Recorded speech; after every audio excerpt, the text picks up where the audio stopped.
Hi guys, कैसे हैं आप लोग। जैसा कि मैंने आपको पहले वाली वीडियो में 10वें वर्ग के समानांतर श्रेणी के बारे में बताया था। उस समय वो मेरा पहला वीडियो था, तो मुझे काफ़ी डिफ़िकल्ट लगा, काफ़ी परेशानियां हुई उसे बनाने में, क्योंकि आप समझ सकते हैं कि बच्चों को पढ़ाना और कैमरे के सामने पढ़ाना ये मेरे लिए थोड़ी सी परेशानी हुई और मैंने परेशानियों का सामना किया। मेरे साथ कुछ टेक्निकल प्रॉब्लम भी आए जिसे मैंने दूर करने का प्रयत्न किया है। तो चलिए आगे हम लोग देखेंगे। जैसे कि हमने पहले वीडियो में देखा था कि कोई भी श्रेणी, कोई भी संख्याओं की श्रेणी जो है, आपको अगर उनके बीच समान अंतर हो तो वो क्या कहलाता था, समानांतर श्रेणी। जैसे मैंने आपको बताया था कि 2, 4, 6, 8 इस तरह की जो श्रेणी है इसमें समान अंतर है, तो ये जो होता है हमारा क्या होता है, समानांतर श्रेणी है। ठीक है, इस समानांतर श्रेणी में आपको मैंने बताया था डी के बारे में, अर्थात सार्व अंतर के बारे में। ठीक है, तो हम आज डी का सूत्र पढ़ेंगे, यानी कि सार्व अंतर निकालने का सूत्र। ठीक है, अर्थात d बराबर हम क्या करेंगे, a2 माइनस a1 पे निकालेंगे। क्या करेंगे, a2 माइनस a1 पे निकालेंगे। अर्थात अगर कोई हमारा AP है, मान लीजिए कि इसमें पद है a1, a2, a3, a4, a5 इसी तरह। तो अगर आपको इसमें d निकालना है तो आप क्या करेंगे, इसका डायरेक्ट फॉर्मूला हो जाएगा a2 माइनस a1।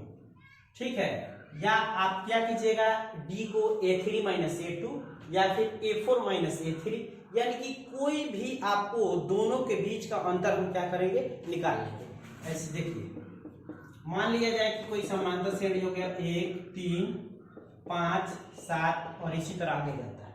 अगर इसका d निकालना हो तो d बराबर आपका हो जाएगा a2 माइनस ये a1 हो गया, ये a2 हो गया, ये a3 हो गया, ये a4 हो गया। तो d बराबर होता है हमारा a2 माइनस a3। क्या होता है, a2 माइनस a3। तो हम क्या करेंगे, a2 minus a1, sorry a2 minus a1 पे निकालेंगे। तो हमारा a2 हो गया 3 और a1 हो गया 1।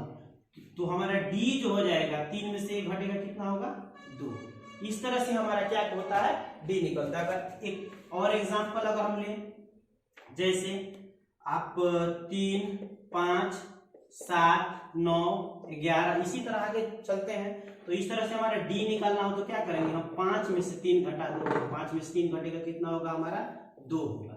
ठीक है, उसी तरह अगर कोई और एक एग्जांपल लेते हैं, मान लीजिए कि यहाँ एग्जांपल लेते हैं 1, 2, 3, 4। ठीक है, या फिर सब में माइनस ले लेते हैं। देखो ये भी हमारे क्या हो गया, AP हो गया। तो इसका अगर हम d निकालते हैं तो a2 माइनस a1, अर्थात a2 हो गया हमारा -2 और माइनस a1 हो गया -1। तो ये हो गया -2 और माइनस माइनस प्लस 1।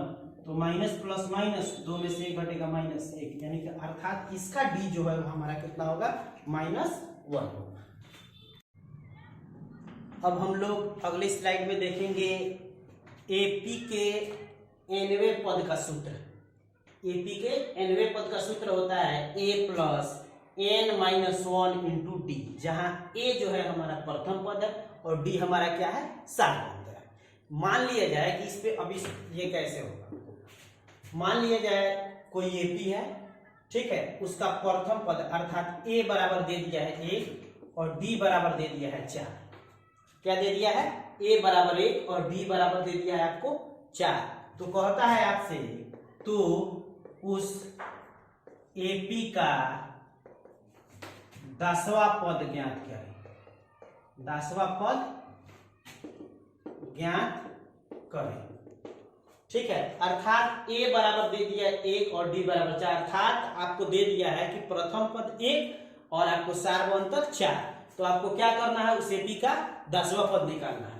तो इसके लिए आपको सॉल्यूशन में ऐसे क्या करेंगे, a बराबर हमारा हो गया 1, d बराबर हो गया 4 और n बराबर हम क्या करेंगे, लेंगे 10। ठीक, क्या करेंगे, 10। अब हम निकालेंगे a10। क्या करेंगे, A10 निकालेंगे।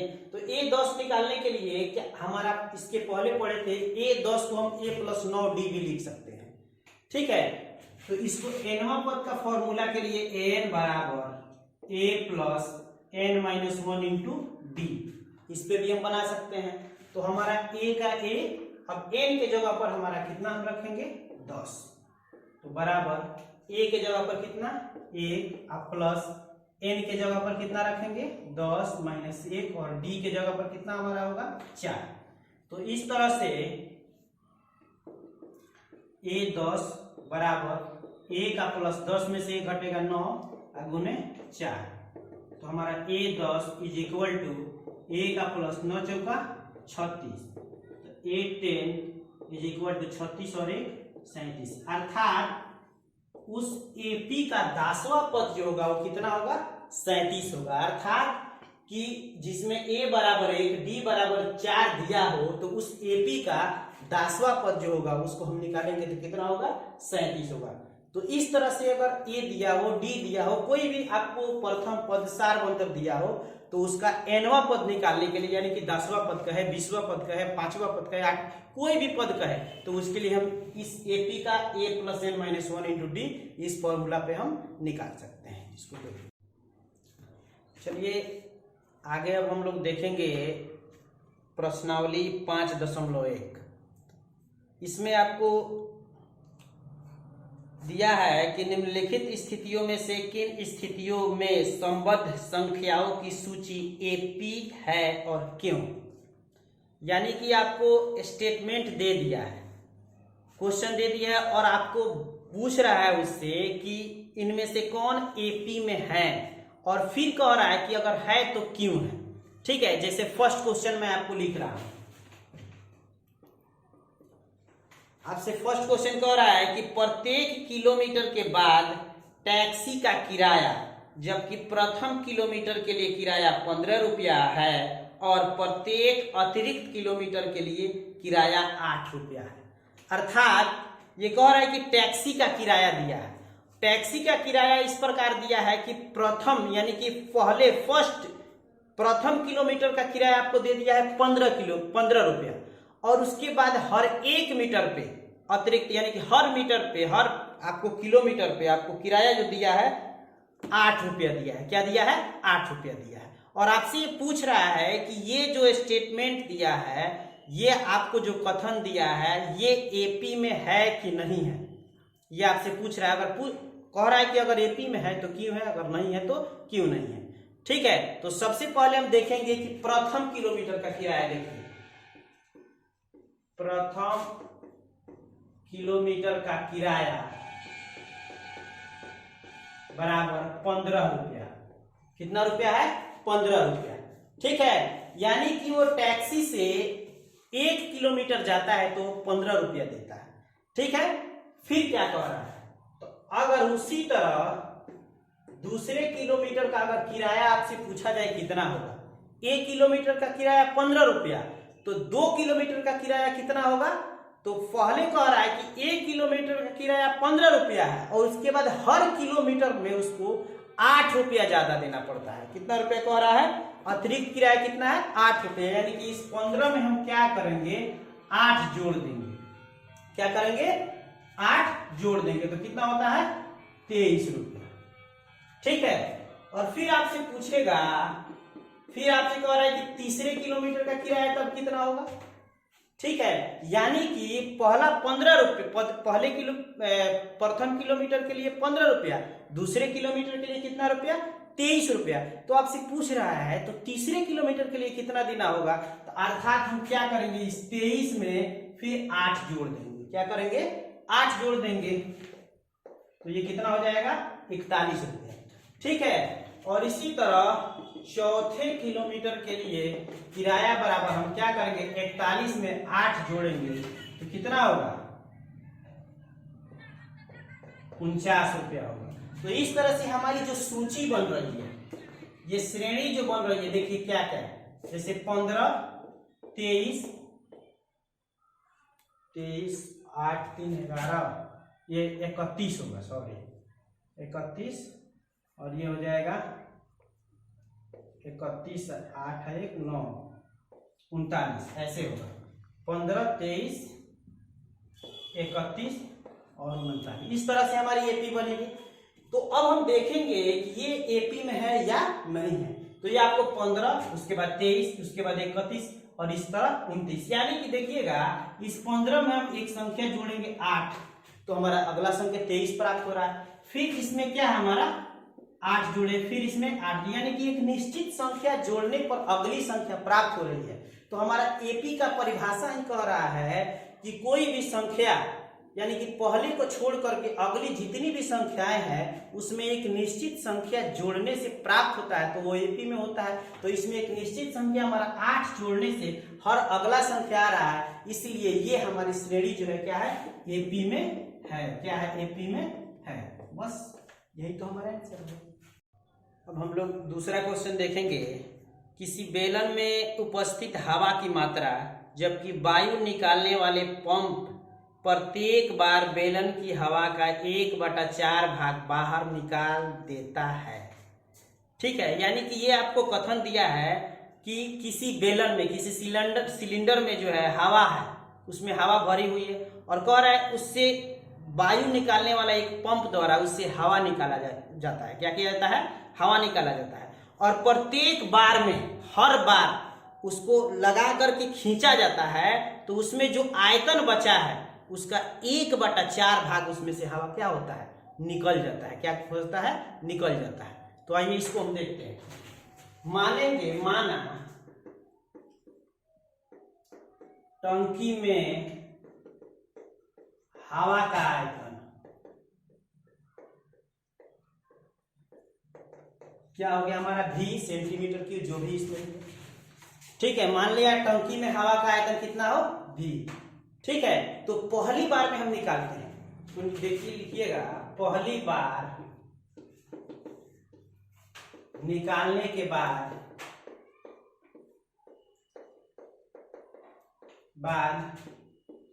हवा का आयतन, यानी कि पहली बार में जब उसमें से निकाल देते हैं तो हवा कितना बचता है। ठीक है, ठीक है, उसमें कितना निकालने के बाद हवा का आयतन के बाद बचे हवा का आयतन। ठीक है, तो उसमें से क्या करेंगे फर्स्ट आपको ये v है इसमें से v माइनस हो जाएगा। क्या हो जाएगा? माइनस होगा। अब कितना माइनस होगा? तो कह रहा है उसमें जितना हवा है उसका 1/4 1/4, यानी कि v माइनस v इंटू 1/4। तो इस तरह से हमारा हो जाएगा 4 × 4 4v minus v by 4। 4v में से 1 भी घटेगा तो 3v/4। अर्थात पहली बार में अगर हम हवा निकालते हैं तो उसमें आयतन जो अब बच गया कितना हो गया 3v/4। ठीक है, दूसरी बार देखिए। दूसरी बार निकालने के बाद शेष हवा का आयतन, शेष हवा का आयतन, तो उसमें से अब कितना हवा बचेगा उसमें तो क्या होगा जितना बचा है उसी में से ना निकलेगा तो 3v/4 माइनस अब कितना निकलेगा तो इसका 1/4 अर्थात 3v/4 गुने 1/4। तो ये हो जाएगा 3v/4 माइनस 3v/4 चौका 16। तो ये हो जाएगा 16 में आप 4 से भाग दीजिएगा 4 चौका 16 4 तिहाई 12v माइनस 3v अर्थात 12 में से 3 घटेगा कितना 9v/16। तो इस तरह से हमारा v 3v/4 और 9v/16। तो इस तरह से हमारा क्या हो गया ये एक आपको श्रेणी हो गया। ये सूची जो बना v 3v/4 और ये 9v/16 इस तरह से आगे जाएगा। अब इसको देखेंगे ये एपी में है या नहीं है। ठीक है, तो इसको क्या करेंगे इसको पहले इतना में से इतना हम क्या करेंगे इसको डी निकाल के देखेंगे, इसको घटाएंगे। अर्थात ये देखिएगा जब इसको घटाएंगे इतना में से इतना माइनस करेंगे फिर इतना में से इतना, तो यानी कि ये सेम नहीं आएगा बराबर नहीं आएगा। अर्थात ये एक जो है आपको समान सूची में नहीं आएगा। ठीक है, यानी कि इसमें एक निश्चित संख्या और इसमें फिर एक निश्चित संख्या जोड़ने पर ये सूची नहीं तैयार हो रहा है, नहीं बन रहा है, इसलिए ये जो होगा हमारा एपी में नहीं होगा। क्या होगा? एपी में नहीं। ठीक है, यही हमारा। चलिए पहला का तीसरा क्वेश्चन देखें हम लोग। कह रहा है कि प्रत्येक मीटर की खुदाई के बाद एक कुआं खोदने में आई लागत, जबकि प्रथम मीटर खुदाई की लागत 150 रुपया है और बाद में प्रत्येक मीटर खुदाई की लागत 50 रुपया बढ़ती जाती है। यानी कि ये कह रहा है प्रथम मीटर, यानी कि प्रथम मीटर की खुदाई लागत कितनी है? 150 रुपया, और उसके बाद हर मीटर पर आपको 50 रुपये क्या होती है? वो बढ़ जाती है। ठीक है, तो इसको कैसे देखेंगे? तो लिखिएगा प्रथम मीटर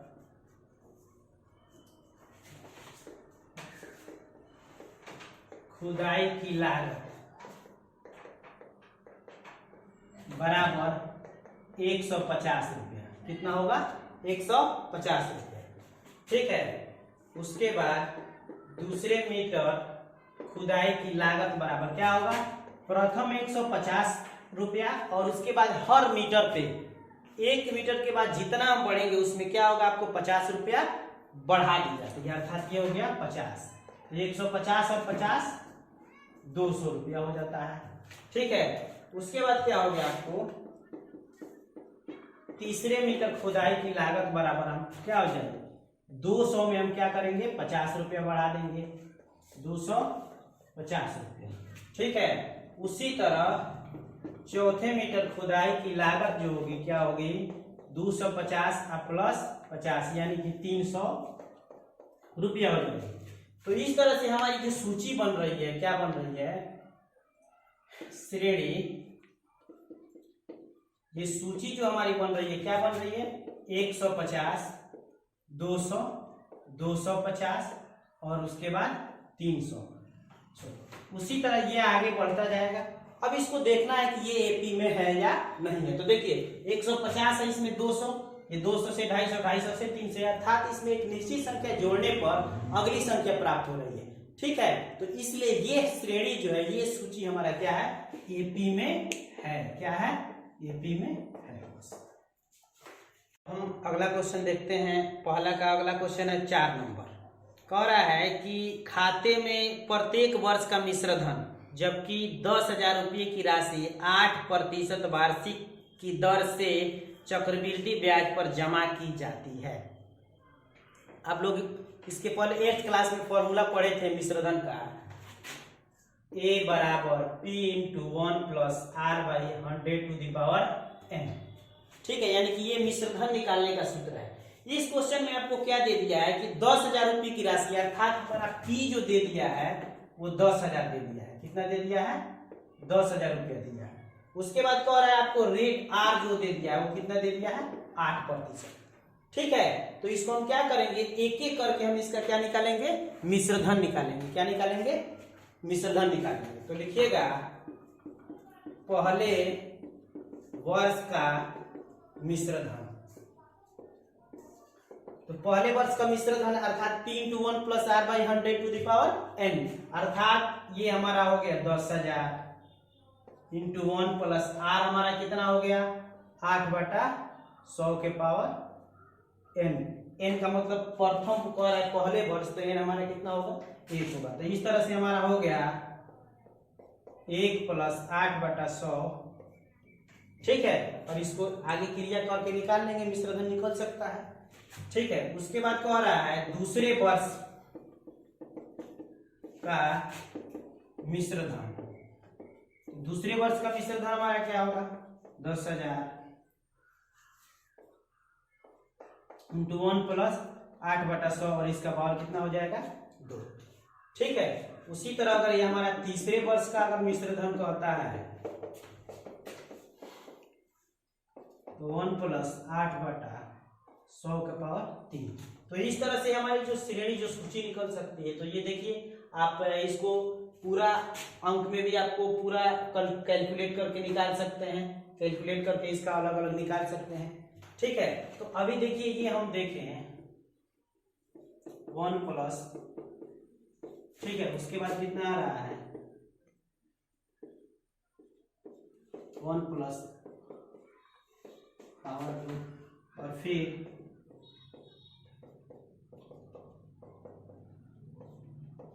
इसी तरह आगे चलता जाएगा। तो ये जो होता है ये सभी में समान अंतर नहीं, अर्थात एक में से समान संख्या जोड़ने पर प्राप्त नहीं हो रहा है, तो ये हमारा क्या होगा, ये एपी में नहीं होगा। क्या है, एपी में नहीं है। ठीक है, देखिए चलिए अब आगे देखते हैं दूसरा क्वेश्चन, जिसमें दिया है दी हुई एपी के प्रथम 4 पद लिखिए जबकि प्रथम पद ए और सार्वभौमत्व डी निम्नलिखित है। यानी कि ए और डी दे दिया है और आपसे कह रहा है कि प्रथम 4 पद लिखिए। तो देखिए फर्स्ट सेकंड का फर्स्ट ए बराबर 10 और आपको डी दे दिया है कितना, डी भी दे दिया है 10 और आपसे कह रहा है कि 4 पद निकालिए। 4 पद का यानी कि फर्स्ट A1, A1 को हम ए बोल सकते हैं, तो ये हमारा हो गया 10। A2 आप जानते हैं A2 को हम लिख सकते हैं A प्लस डी, तो A प्लस डी, तो A हमारा कितना हो गया 10 और प्लस डी कितना हो गया 10, 10 और 10 20। ठीक है, तो A2 हमारा कितना हो गया 20। A3 को हम लिख सकते हैं A प्लस 2D। क्या लिख सकते हैं, A प्लस 2D। तो A हो गया हमारा कितना 10 और प्लस 2 और D का मान कितना हो गया 10। तो ये हो गया हमारा 10 और प्लस 10 गुना 20, 20 और 10 30, अर्थात A3 हमारा कितना हो गया 30। A4 हो गया हमारा A प्लस 3D। A हमारा हो गया 10 और प्लस 3 गुने D कितना हो गया 10। ये हो गया 10 और प्लस 10 30, 30 और 10 40। तो ये हमारा क्या हो गया आंसर। अर्थात अगर A 10 हो और D 10 हो तो हमारा प्रथम पद आपको 10 होगा, दूसरा पद 20, तीसरा पद 30 और चौथा पद 40 होगा। ठीक है, इसका दूसरा क्वेश्चन देखिए। इसमें आपको A बराबर दे दिया है -2 और D बराबर दे दिया है 0। ठीक है, तो इसमें A1 A बराबर -2 अर्थात प्रथम पद हमारा कितना हो गया -2 हो गया। दूसरा पद A2 बराबर A plus D, A plus D, A हमारा कितना हो गया -2 और प्लस डी कितना 0, इसमें जोड़ेंगे तो कितना होगा -2 होगा।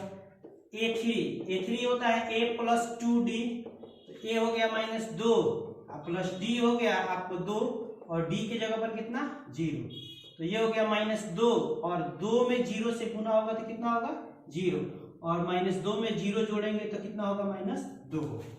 ठीक है, और ये A4 हो गया A प्लस 3D, तो ये हो गया -2 अब प्लस 3 गुने D कितना हो गया 0, तो ये हो गया -2 अब प्लस 3 में 0 से गुना करेंगे 0, तो ये हो गया हमारा -2।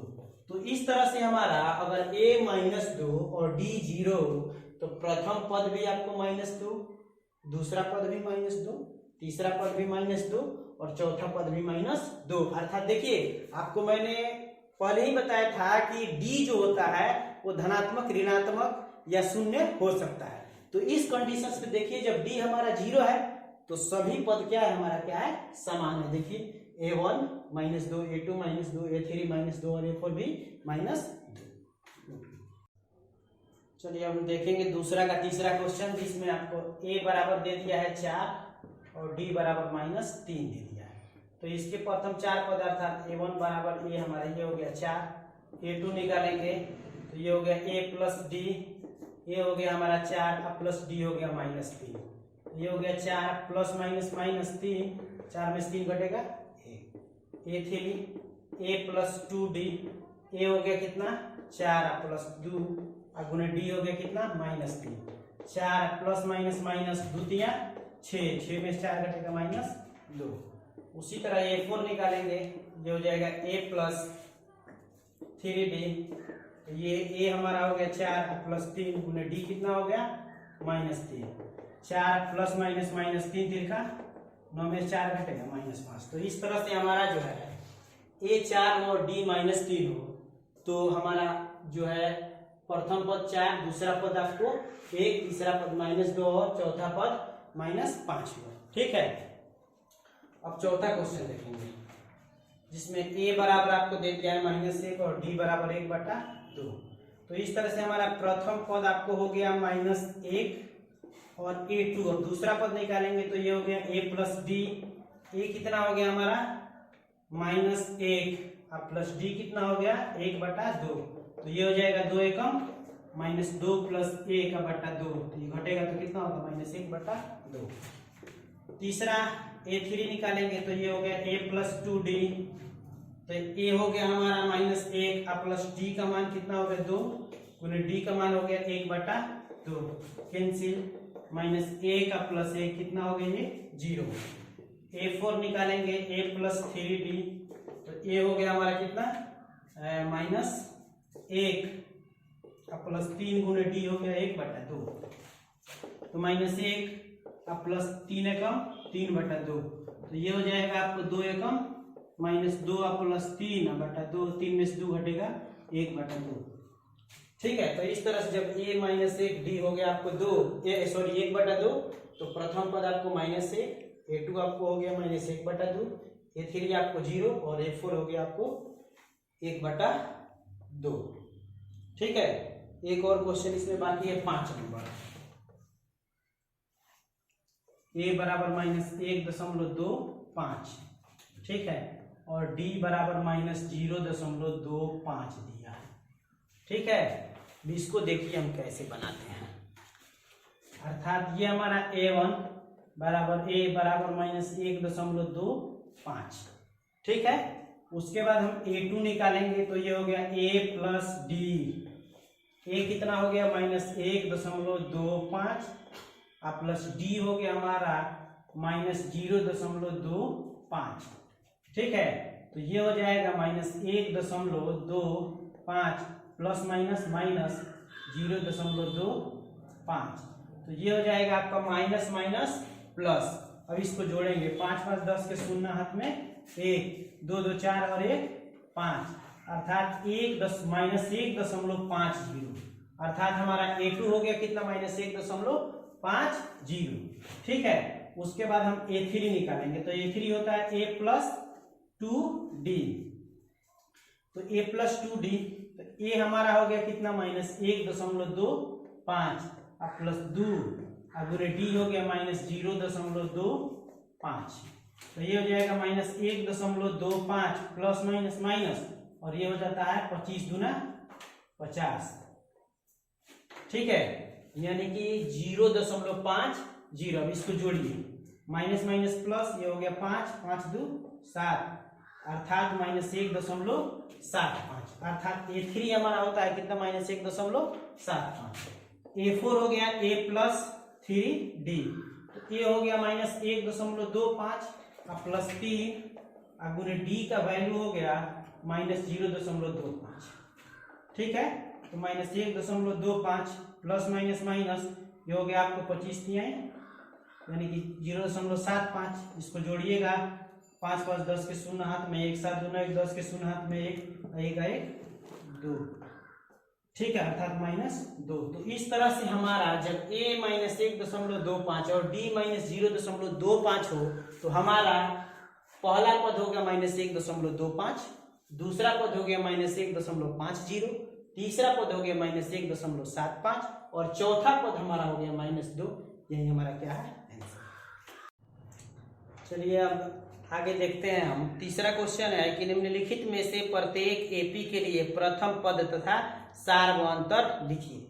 यानी कि ये आपको एपी दे दिया है ऑलरेडी और उसमें आपको क्या करना है, आपको प्रथम पद अर्थात ए और सार्वंतर डी लिखना है। ठीक है, बहुत ही आसान क्वेश्चन है। आप देखिए इसको 3 1 -1 और -3। ठीक है, और ये आगे जाएगा तो ये आपसे पूछ रहा है कि इसमें प्रथम पद और सार्वंतर लिखिए। तो प्रथम पद हमारा ये हो गया कितना 3, ये हमारा आंसर हो गया। और आपसे फिर पूछ रहा है कि सार्वंतर अर्थात इसका डी निकालिए। तो डी का सूत्र होता है a2 - a1 अर्थात a2 कितना हो गया 1 -3 कितना होगा -2। यही क्या होगा हमारा आंसर हो गया।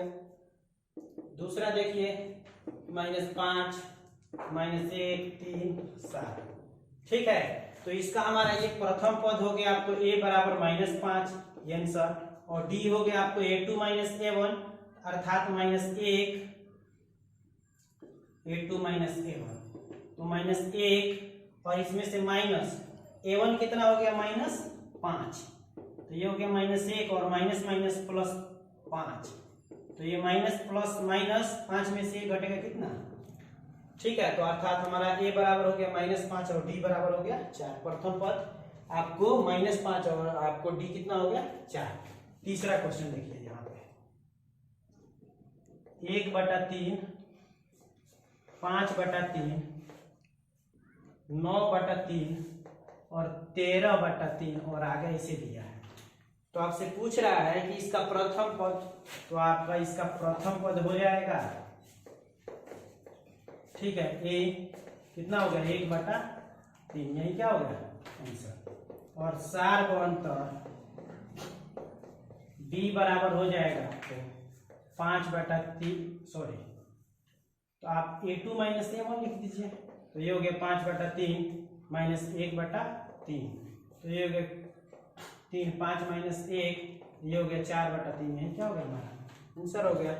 चौथा क्वेश्चन देखिए, जिसमें आपको दिया है 0.6 1.7 2.8 3.9, और आपसे इसमें फिर पूछ रहा है वही बात, तो प्रथम पद a बराबर हो गया, ये हो गया 0.6, ठीक है, और आपसे पूछ रहा है सार्वअंतर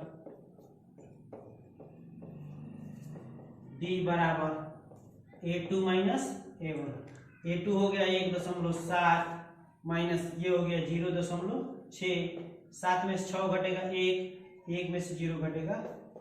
ठीक है, तो इस तरह से हमारा दूसरा और तीसरा क्वेश्चन खत्म हुआ। तो अभी आपने देखा एक्सरसाइज 5.1 का पहला, दूसरा और तीसरा क्वेश्चन।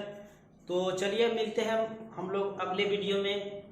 तब तक आप लोग इस वीडियो को ज़्यादा से ज़्यादा लाइक कीजिए, शेयर कीजिए और हमारे चैनल IAS स्टडी जोन को सब्सक्राइब कीजिए। मिलते हैं अगले वीडियो।